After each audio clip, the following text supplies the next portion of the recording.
C'est un réel plaisir de vous informer sur Congo France Télévision, madame, messieurs. Bienvenue. Il s'est fait représenter ce lundi à la Cour constitutionnelle par ses avocats Augustin Matata Pogno, convoqué dans l'affaire qui lui pose au ministère public en rapport avec les parcs agro-industriels de Boukangalonzo. Ce deuxième procès met aux prises les ministères publics et l'ancien premier ministre Matata Pogno Mapon, l'ancien gouverneur de la Banque centrale Deo Gracias Mutombo et l'homme d'affaires sud-africain Christo Grobler. L'ancien premier ministre ne cesse de clamer son innocence en dénonçant un acharnement politique.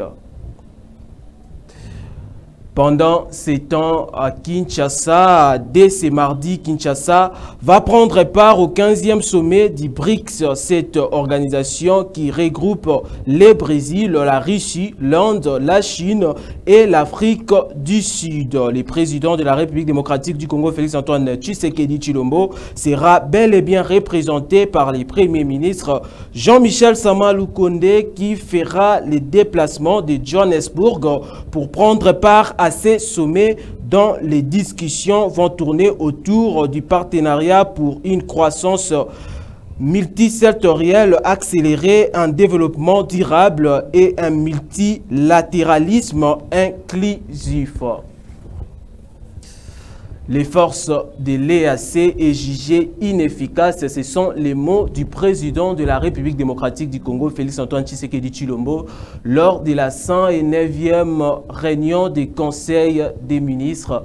Les comptes rendus par les porte-parole du gouvernement, Patrick Mouyaya, ministre de la Communication et Médias.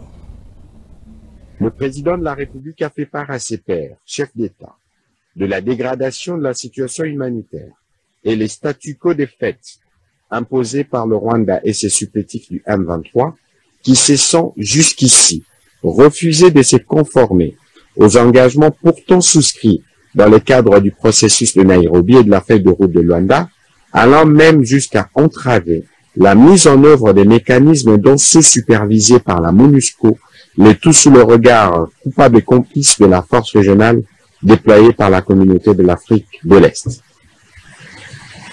Il a, à cet égard, salué l'engagement de cette communauté à travers la troïka de l'organe pour l'initiative de déploiement de la mission de la SADC en République démocratique du Congo pour soutenir les efforts actuellement engagés par le gouvernement de la République dans la lutte et la neutralisation des activités du groupe terroriste M23 et des autres groupes armés qui opèrent dans la partie orientale de notre pays. Le Premier ministre Jean-Michel Sama Lukonde a remis le samedi 19 août 2023 les conclusions de la table ronde sur l'état des sièges chez les présidents de la République démocratique du Congo, Félix-Antoine Tshisekedi Tshilombo. Suivez. Merci. Nous avions clôturé le mercredi 16 août les travaux de la table ronde sur l'état de siège dans les provinces de l'Ituri et du Nord Kivu, travaux qui avaient été ouverts par son Excellence Monsieur le Président de la République et qui se sont tenus à son initiative. Dans mon rôle de modérateur de ces travaux, il m'appartenait de suivre le travail qui s'est fait au niveau des différentes commissions qui ont travaillé sur les thématiques qui concernaient cette question de l'état de siège et les recommandations qui devaient être faites à son Excellence Monsieur le Président de la République pour que dans le cadre institutionnel qui est le sien, il puisse décider de la suite à donner sur les préoccupations de l'état de siège dans les deux provinces précitées. Et donc ces travaux se sont sanctionnés par un rapport qui a été préparé au niveau du secrétariat technique qui suivait la table ronde. Et il m'appartenait de venir les remettre en main propre à son Excellence, Monsieur le Président de la République, au nom de tous les délégués et participants à cette table ronde. C'est l'occasion, encore une fois pour moi, de les remercier pour le travail qui a été abattu, un travail de qualité, et pour le sacrifice qu'ils ont eu pour la nation par rapport à cette question qui est si pertinente. Pour le reste, le Président de la République qui avait déjà donné ses recommandations au moment où ces travaux débuté, a accueilli ces recommandations et a remercié aussi, par la même occasion, tous les participants à cette table ronde. L'actualité, c'est aussi l'ouverture du premier conclave du génie scientifique à Kinshasa au Palais du Peuple par les chefs de l'État Félix-Antoine Tshisekedi Tshilombo. Ces conclaves plutôt visant à promouvoir des investissements et des innovations made in Congo. Le génie scientifique congolais n'est pas une fiction, c'est une réalité non négligeable. Le scientifique congolais innove et mérite de l'attention.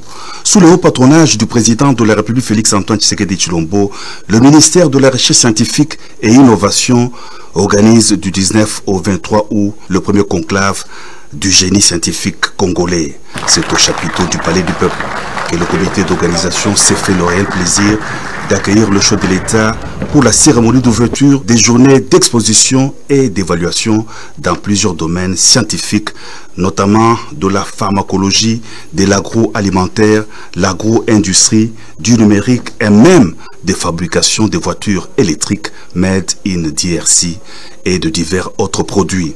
Au chapiteau du Palais du Peuple, on a noté parmi l'assistance la présence du président du Sénat, Modeste Bahati Lukwebo, du Premier ministre Jean-Michel Sama Lukonde et de plusieurs autres officiels, des chercheurs et scientifiques congolais œuvrant au pays et ceux venus de la diaspora. Dans son mot d'ouverture, le président de la République a salué la tenue du premier conclave du génie scientifique congolais qui s'avère un grand événement, une grande première en RDC visant à promouvoir l'expertise nationale de la recherche scientifique. C'est donc avec une immense joie que je salue chaleureusement les centaines de chercheurs, inventeurs et innovateurs présents et absents, basés au pays, tout comme ceux de la diaspora, qui ont pris inscription à ce conclave afin d'exposer les fruits de leurs recherches.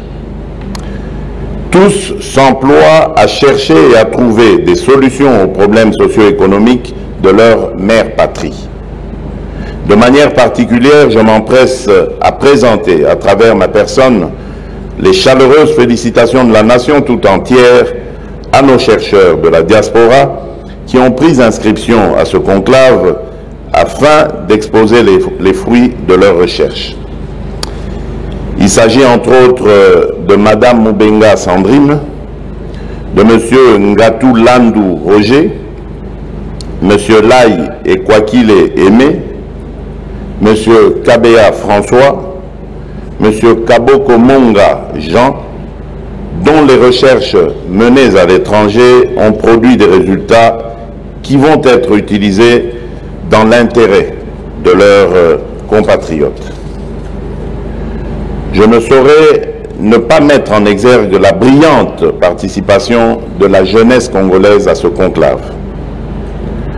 En effet, après le beau cadeau offert à la nation par la jeunesse congolaise dans les domaines sportifs et culturels au 9e jeu de la francophonie, comme l'a si bien dit le ministre de la Recherche scientifique, voici à 2 semaines d'intervalle un deuxième trophée. L'ambassadeur des jeunes congolais pour la paix a inauguré l'ambassade de la jeunesse congolaise. C'était le week-end dernier. Nous sommes dans la commune d'Ngalema. C'est ici qu'est situé le siège de l'ambassade de la jeunesse congolaise pour la paix et le développement de la RDC. Plusieurs délégations des officiels congolais des mouvements associatifs publics et privés d'encadrement des jeunes, des autorités nationales et provinciales, ainsi que quelques chefs de mission diplomatiques ont assisté à cette cérémonie d'inauguration qui est une première dans l'histoire de la RDC et celle de la jeunesse RD congolaise d'avoir une cité de la paix 6-4 avenue Mafuata au quartier Basoko dans la commune d'Ngalima à Kinshasa. En croire à Doyoé, ambassadeur de la jeunesse congolaise, l'objectif est d'apporter une solution rapide liée à la création d'un espace d'échange entièrement consacré à la cause de tous les jeunes congolais d'ici et d'ailleurs. L'ambassade de la jeunesse congolaise vous concerne tous. N'hésitez pas. Vous devez comprendre que ce qui nous réunit nous rend plus forts. Et nous allons avancer toujours avec la paix et surtout l'unité nationale. Voilà pourquoi j'invite toute la jeunesse congolaise à se joindre à nous pour collaborer ensemble. Moi, je joue juste ce rôle de médiateur et le rôle d'avocat. Je serai là pour vous et je vous donnerai corps et âme juste pour vos préoccupations et vos problèmes. On sera là. L'avenir de la République démocratique du Congo promet meilleur et cet avenir est beau. Et nous allons construire tous ensemble l'histoire de ce beau pays, la République démocratique du Congo. D'après les invités, l'inauguration de ces bâtiments se veut être la concrétisation de la volonté du chef de l'État, Félix Tshisekedi, dans l'encadrement et l'épanouissement de la jeunesse congolaise. C'est une occasion pour nous d'organiser beaucoup de bonnes choses pour la jeunesse, essayer un peu d'intervenir, de collaborer par le truchement du ministre de la jeunesse. Projet, ne restez pas ces jeunes-là qui est en train de murmurer, de pleurnicher à tout moment. Essayez un peu de penser à quelque chose à faire et puis voir l'ambassadeur. C'est l'ambassadeur qui vous fera la voix pour voir le ministre qui peut peut-être concrétiser votre projet. Depuis sa nomination au rang d'ambassadeur de la jeunesse pour la paix en RDC, ce digne fils du pays se démène grâce à l'action coordonnée du ministère de la jeunesse à faire le lobbying et plaidoyer pour l'épanouissement de la jeunesse et son implication dans les processus de prise de décision dans les institutions étatiques. Restons toujours avec la jeunesse. Blaise Malonga a réuni les jeunes de la commune d'Engaliema le week-end dernier à travers sa fondation. Il a organisé un match amical pour objectif promouvoir les sports. Suivez. Les jeunes de la commune d'Engaliema, venus nombreux pour soutenir Blaise Bolanga, fils maison, natif d'Engaliema, qui a organisé samedi 19 août 2023 un match amical avec les équipes d'Engaliema, comme objectif de promouvoir les sports, en particulier le football. Les publics venus nombreux en a profité pour suivre ces matchs amicaux. Une initiative de Blaise Bolanga à travers la fondation qui porte son nom, qui est à féliciter. Une délégation des anciens joueurs et arbitres de la République démocratique du Congo ont échangé avec les ministres des Sports et Loisirs au Meni. Ils ont commencé par féliciter les garants de la nation, le président de la République, pour la réussite des Jeux de la francophonie. Ils ont aussi demandé au ministre du Sport et Loisirs de matérialiser les projets de la construction des stades Ndaye Mutumbula.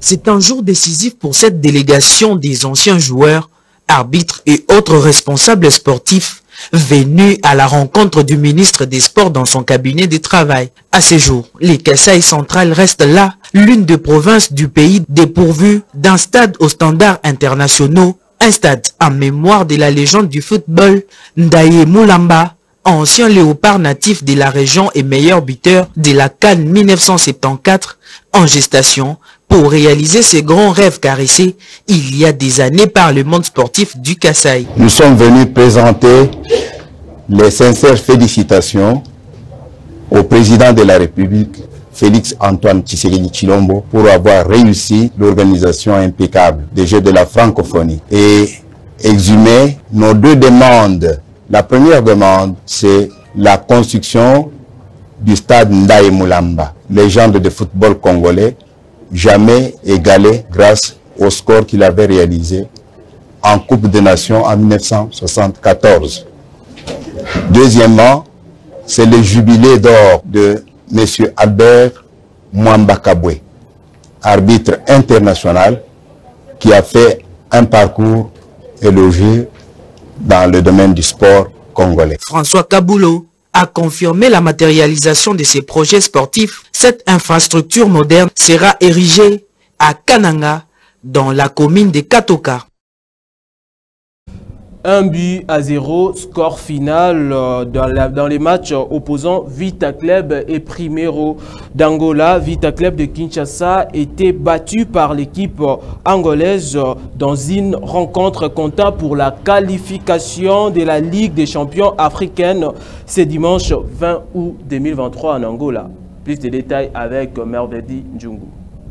L'AS Vita Club de Kinshasa a perdu 1-0 face à l'équipe nationale au Primeiro de Agosto ce dimanche 20 août 2023 lors d'une rencontre palpitante pour le compte de la qualification de la Ligue des champions africaine. Le match a débuté sur le chapeau de roue avec une attaque rapide et 2 occasions sur le côté de l'AS Vita Club durant toute la première période. Les deux équipes ont montré leur effort de gagner dès les premières minutes de jeu, mais aucune équipe a réussi d'ouvrir le score à la première mi-temps. Il a fallu attendre jusqu'à la 70e minute de jeu pour connaître l'héros de la rencontre, l'ancien joueur de Daring Club Motema Pembe, Dago Chibanda, qui ouvre le score après avoir profité de la mauvaise relance du défenseur de l'AS Vita Club, Autriche Pangui.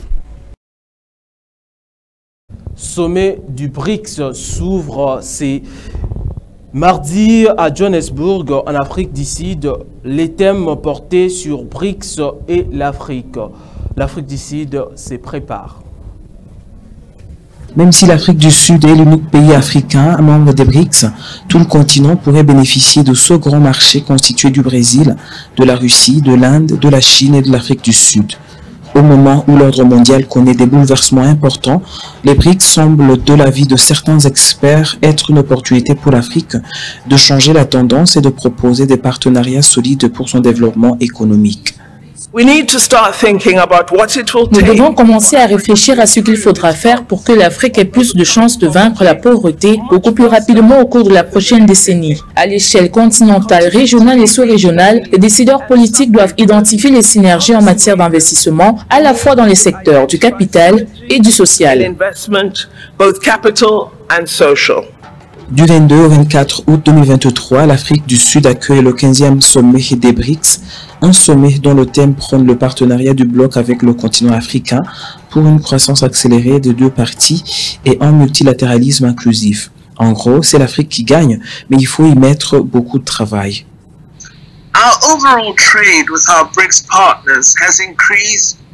Notre commerce global avec nos partenaires des BRICS a connu une croissance moyenne de 10% au cours de la période 2017-2021. Le total des échanges commerciaux de l'Afrique du Sud avec les BRICS atteint 830 milliards de rand en 2022 contre 497 milliards en 2017. L'année dernière, les BRICS ont représenté 21% du commerce global de l'Afrique du Sud. La Chine reste le principal partenaire commercial, mais la part des autres partenaires des BRICS a également augmenté de 10% entre 2021 et 2022. Bien sûr, l'Afrique du Sud continue à avoir un déficit commercial dans nos échanges globaux avec les pays des BRICS et il faut y remédier. Il est urgent de diversifier les échanges car les produits primaires continuent de représenter la plus grande part de nos exportations.